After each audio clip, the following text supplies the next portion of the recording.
చంద్రబాబు గతంలో 2019 అప్పుడు ఏ ఓఆర్ఆర్ ప్రతిపాదించారో ఆ ఓఆర్ఆర్ యథాతథంగా అంగీకరించారు నితిన్ గడ్కరీ. ఇందులో కీలకమైనటువంటిది ఏంటంటే మొత్తం 189 కిలోమీటర్ల పొడవులు నిర్మించాలన్నది ప్రతిపాదన. రాజధాని ప్రాంత పరిధిలో మొత్తం 22 మండలాల్లోని 87 గ్రామాల గుండా వెళ్తుంది.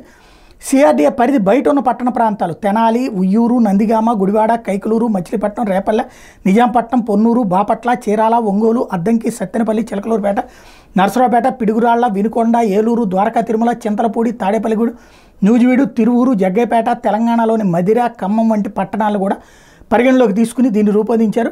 ఈ పట్టణాలు ఓఆర్ఆర్ కనిష్టంగా 7 కిలోమీటర్ల నుంచి గరిష్టంగా 101 కిలోమీటర్ల వరకు దూరంగా ఉంటాయి. ఒక్క ఓఆర్ఆర్తో దాదాపుగా 5-6 జిల్లాల పట్టణాలకు ప్రయోజనకరంగా మారేందుకు అనుగుణంగా తీసుకొచ్చారు.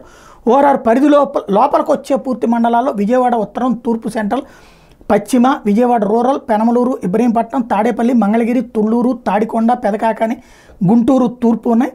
ఈ ప్రాంతాలని ఓఆర్ఆర్ పరిధిలోకి రావడంతో పాటు Bengaluru Vijayawada corridor, Vijayawada Nagpur corridor, NH16, NH65, NH30, NH216H, NH216, NH544, NH541G వంటివి కూడా అనుసంధానం అవుతాయి.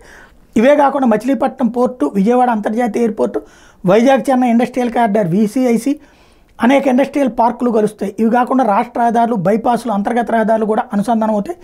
ఇవన్నీ ఓఆర్ఆర్ పరిధిలోకి రావడంతో అమరావతి ఆర్థిక కారిడార్గా మారాలన్నటువంటిది ప్రధానమైన అంశం.